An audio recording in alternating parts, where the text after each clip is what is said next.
and we are the co-founders of Dipper. Dipper is a technology platform that guides professionals of color to a better workplace, one review at a time. Dipper is your safe space. It is the time for you to share your voice with a community that you are a part of. Visit us and join today at OurDipper.com. Hi, Jacinta. Hi, Netta. How are you? Good. I know we both have been so busy, and we skipped a couple of episodes of Shut Up and Listen. But I missed you. I miss you more. I missed our little community of people who participate in this conversation. I know. And, it seems like people are pressed to hear us talk about this conversation today. And the title is called By Twitter, Your Hate is Vicious. How many people, I want to hear from our audience, how many people are saying bye to Twitter? How many of you have already said bye to Twitter? It may be a lot harder for those that are influencers that have drummed up such a large following. The financial aspect of it, I can totally kind of see that. But are you saying bye-bye to Twitter too? I don't have too many followers on Twitter, so. I have not canceled my Twitter account. Okay. I actually have two. I have one that is like, it's clearly me. Okay. And then I have one that is like anonymous and funny, and she's sarcastic and has an opinion about everything and everyone. And I still have both, but I'm not like, I haven't been as active, and I don't really know why. Like, I haven't been. It seems like it's all in flux, and I'm kind of like waiting to see what happens. Right. Do you have just watching like, let's see what's gonna happen here. Have you canceled yours? I need to. See, I'm not on there as much. So, but I need to today. Like right after this, that's what's gonna happen. I too have been kind of watching. You have that little like nosy energy in you, and it's like, but let me see what's gonna really happen here. Right. But I see that our audience is already engaging with us, and folks have already said bye-bye to Twitter. So I see that. But here's the thing. People are virtually running from Twitter because of Mr. Musk decisions. I don't know if they're the best decisions, but we're going to pull from our audience and figure that one out. Is Musk ultimatum the final straw for employees? I was really hoping that we would have also like some Twitter employees or former employees to like join and tune in. But is it the final straw, right? What we do know, according to the Washington Post, advertisers have been pausing spending on the site, hurting Twitter's main source of revenue, advertisers. And companies including General Motors, Volkswagen, General Mills said that they were pausing advertising after Musk took over, with some brands acting in conjunction with calls from the civil rights groups to do so as well. What we do know is that Musk bought the company for $44 billion late last month, and he's already slashed half of 7,500 employees who were at Twitter when he took over. And the ultimatum Wednesday, they're saying, according to the Washington Post, is actually expected to accelerate dismissals among those remaining. And then also the Post previously reported that before taking over, in his pitch to investors, Musk proposed cutting the staff by nearly 75%. Well, damn. How many people are you going to have there, Ted? Like, can you imagine a lot of people those people remaining would then have, and I think oftentimes people remain in organizations because you're looking at, oh my goodness, I have a family to feed. Yeah. Right? People start to go in survival mode, and that's typically the only reason why people then stay. You're right. And deal with all the trauma and the drama, right? But according to the Washington Post, Elon Musk issued, this ultimatum to Twitter employees Wednesday morning: commit to a new hardcore, and that was the quote, hardcore Twitter, or leave the company with severance pay. Let's he really said hardcore. Oh man. Hardcore, according to the Washington Post. I like to say according to when I'm Yeah. I don't want to make up anything.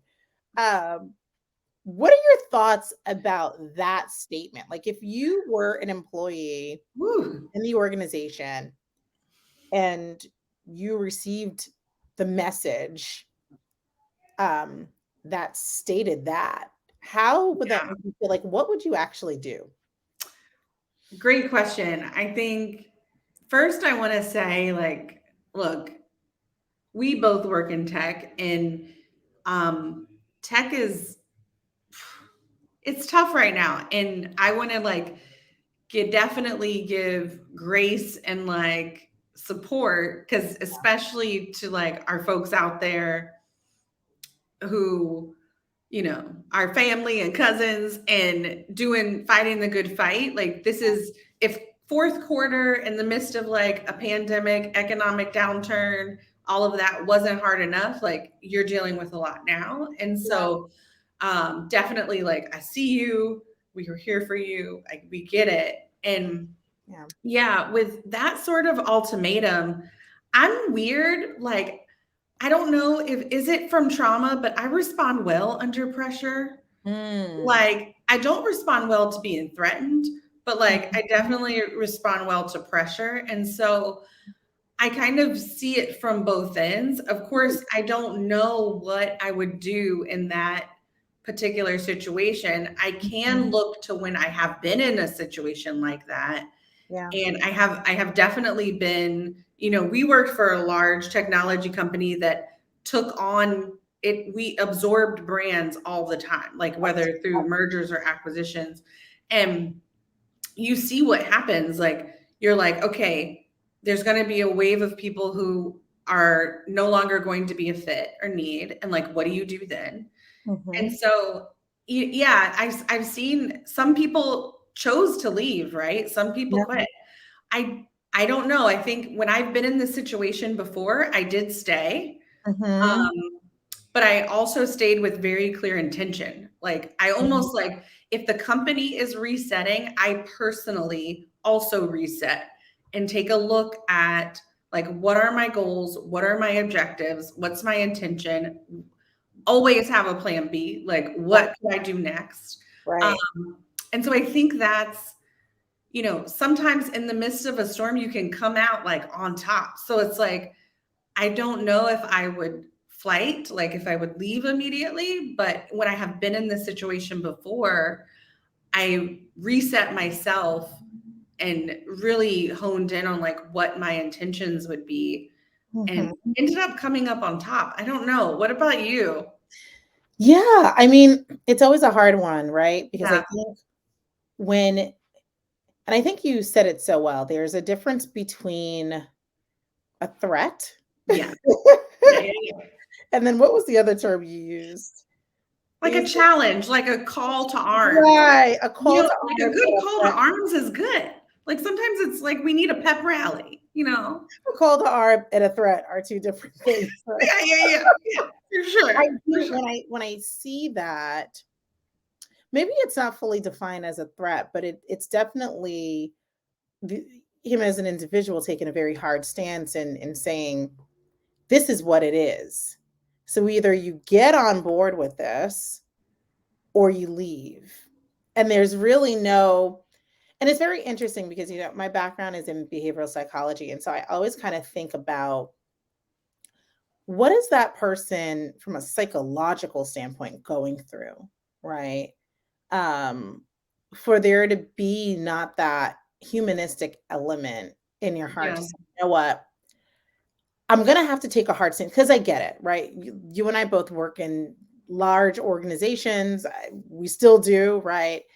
There are hard decisions that leaders have to make for the betterment of the business. So I totally understand that. But there is a way in which you articulate that and communicate that to people.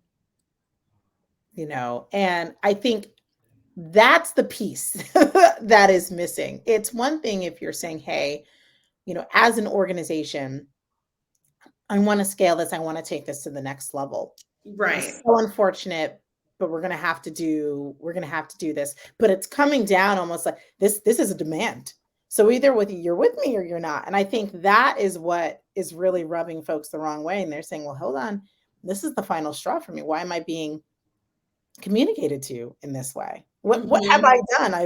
I've poured, you know, my Yeah. life into this organization. So why is this happening, and why this way? Why it's such a drastic and kind of an inhumane way? I Yeah. think that is the part that is really striking for many folks. And I think personally, if I was an employee and I was there, I'd be feeling very, very hurt. And frankly, I don't know if I'd want to stay. Right? I think Yeah. immediately what people start to do is they go into that reaction mode of, well, let me dig my resume out of the grave and fine tune it and make sure I'm keeping my options open, because who wants to be in that environment? I think, you know, we all um you know, we had to work through a pandemic that Hmm. was really tough, and one of the things that I think many human beings realize is how precious life is, and how important it is for us to put ourselves first and not be stuck in situations that are going to psychologically cause harm. Because if it's psychologically causing harm, then there could be physical harm, right? Health Yeah. harm that comes into play as well. So, but yeah, how are you feeling about this whole thing? I think it's just very, very interesting. Yeah. It's odd because I don't discount. So I see people talking about like censorship and the the freedoms of speech are sometimes at times used to harm Oh yeah. like Black folks, especially people who are in underrepresented communities. Right. However, it also at times creates a space for us to be empowered. And Hmm. like I remember when we, through the murder of like Trayvon Martin or George Floyd, Hmm. the only place I felt I was getting like relevant and updated information from people who looked like me and that I could trust was actually on this platform, like was on. Hmm. Yeah. Um, Yeah. and I also saw what it did for like a sister that I went to college with who was in St. Louis and had always, even when we were in school, was like an activist, right? And I Mhm. saw what her having that platform to type a few characters and say whatever the F she wanted to say. Right. Like how powerful that platform was and how it really birthed like change and a movement and like things that could happen that we thought were positive because this Mhm. is what we believe in and we're a part of this community. So I'm torn. Like I'm like I Mhm. do feel there needs to be a space and a lane for this stuff. Mhm. And then it's like, if you're there, if you're doing the work, Mhm. like, I can't imagine you also like see very harmful things on Twitter. Like, I didn't even know there was like this whole like adult side of Twitter. Like, I felt so naive when like, I see I was it. like, See, the thing is, I'm not as I had active to on clutch my Twitter, so pearls. Like I had no idea. But I yeah. also feel like it can be what the experience you want it to be in some sense. Mhm. I do think there's something to be said for like working for a company and working on a product that Mhm. is part of a mission you truly believe in. Mhm. And Yeah. I do feel like we are like I'm proud of us like elder millennials and like and folks, 'cause I do feel like we're kind of going in a path of where like we want to do work where we believe in the work. Like, Mhm. you Mhm. know, my full-time job, like I believe in the work. Like I fight for that work and like Yeah. I fight for our customers and who we're like I really do feel passionate about it. So I think if if you no longer believe in that, or you don't believe in like the leadership, then yeah, you probably should exit, you Yeah. know? Yeah. No, you're absolutely right, because it comes down to trust, right? And Yeah. that's a very hard thing sometimes within the workplace, but not being able to trust, hey, does this organization or the organization that I'm a part of, um, have my best interests, right? And we understand and we know no one is going to advocate for you and believe in you more than you. Yeah. You have to do that for yourself, right? We can't just like look to leaders to do that for us. Yeah. But when you do have leaders that you know that you can trust, you know, that is when you feel that level of empowerment. Yeah. That's when you feel really ignited to do whatever you can to positively impact the business.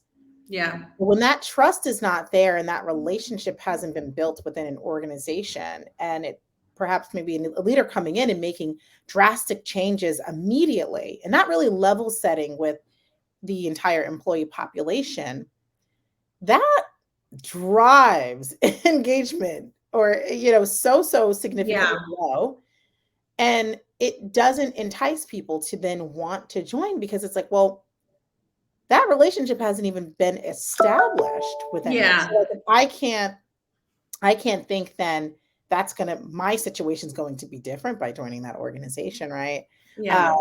so I think that is the hard part, and that's what, when I consult with different companies or and even working with leaders, I say building a relationship and really understanding what ignites and empowers people, because we're all ignited in a very different way, and understanding the population of people within your organization is so critical, because even if you have Yeah. to get to that point of where you're making that hard decision to say, you know what, I have to lay off a large percentage of people, and here's how we're going to have to do it. You're thinking about it in a very strategic and impactful way, and you're also thinking about it from a human perspective.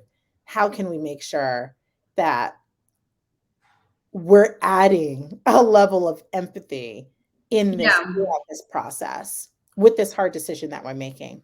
Yeah, and that's why I think it's so the people who do the people work are great because they're I've leaned on them sometimes as a partner to Mhm. pulse check, like, am I making decisions that are also good for the people? Right.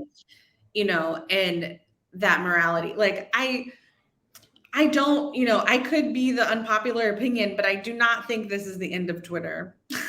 Yeah. Okay.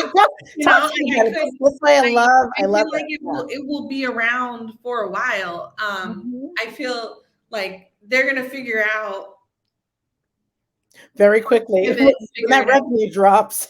And it's enough people who are against it are probably for it and will apply to work. Like it's odd, will apply to work there. Mhm. Um, as well. Like I think that there will be a balance, but in the end, you want to keep people. I think what your point about retention is really critical. And so I wonder sometimes, like, are they going through a moment where they're trying to understand who do we really want to keep? Like who's the ideal, like when you're going through a branding or marketing exercise. I've never been on an HR team. So, but when you were going through a marketing or branding exercise, a lot of times you're thinking about like, who's our customer and who is our best customer? Like who is Mhm. and so I imagine like they're probably going through the same thing Mhm. from like a consumer standpoint and from an employee standpoint. And I'm sure people will want to still work there. Like, in a This weird, like I do feel like this girl, is people want to join, yay, so like That's right. There's always going to be there's people that somebody for everybody. yeah. You know what? You're right. I always say that about relationships as well. There's Yeah, someone it's like a relationship. Like there's maybe somebody for everybody. Like, right. now will you have the best product market fit and stuff? Well, Who so knows? But I mean, and that is the thing. And as we start to kind of talk about the emphasis that so many people are now putting on themselves, yeah, understanding the value that they bring, understanding that, hold on, life is precious, and I Yeah. want to protect my peace here with all that I know publicly. Is Yeah. that the step that I want to take? And I think people are being a lot more serious about those steps that they're taking, Yeah. and so I think that this could potentially be a downfall. Mm-hmm. My perspective, because I'm always honing in on people, and Yes. when you have rubbed a high percentage of people the wrong way, but like not even, oh, you just made that decision, but like in a very disrespectful way, Mm-hmm. not really considering them. Word gets out like it is now. We're discussing it. And it makes it extremely hard for then people to say, yeah, that's the decision I want to make with all of these other companies surrounded. Right? There's companies popping up every day, new startups, right, that are thriving. There are Yeah. companies that are really talking and thinking about, okay, how can we really embed DEI from the infant stages? How can we really ensure that we're people first focused? If an organization, and I think that is like the perception, there's a lot of larger organizations that think, hey, we've been around forever. We'll continue to be around Yeah. forever. Yeah. Yeah.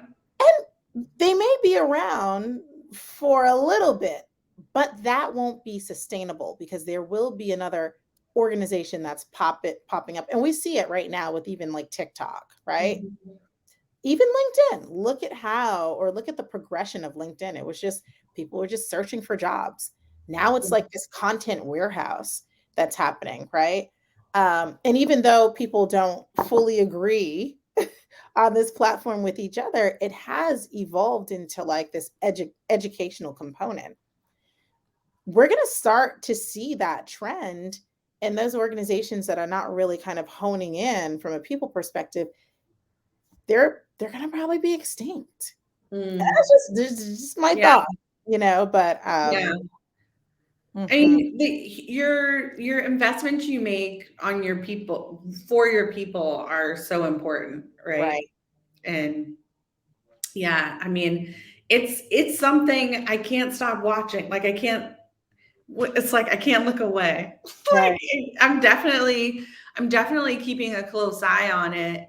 mm, And I think even seeing the insights people are sharing on our own platform, like on Dipper, is mhm, really critical. And the whole reason, like we were like, we need to create this space is because people need to have a space that's for us and by us, and we all have different experiences. Like our experience is not going to be the same, and mhm, I think the changes that in folks experiences at a lot of these tech companies have been really interesting, and some of them are very different, and it's pretty unique to see even when people are exiting, they yeah, have different experiences too. So really, the more people can share, they can talk about it, I think is going to not only help us as individuals and us as a community, but also empower companies to like make meaningful changes, right? yeah, absolutely, absolutely, and I love it. I can't believe that we're almost out of time here. Literally, I have like a know, minute I don't left. want to go.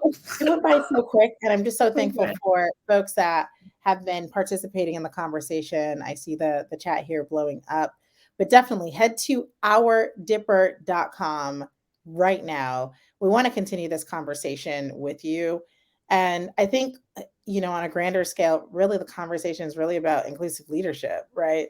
What Yeah. does leadership look like, right? And Mhm. how should it be? And how are we really impacting people in that way? Whether we want to attract them or retain them, and messaging Yeah. as well. Yeah, What's for your sure, intent? for sure. Uh-huh. So awesome. Okay, everyone. Well, you take care. Head to ourdipper.com. Thank you.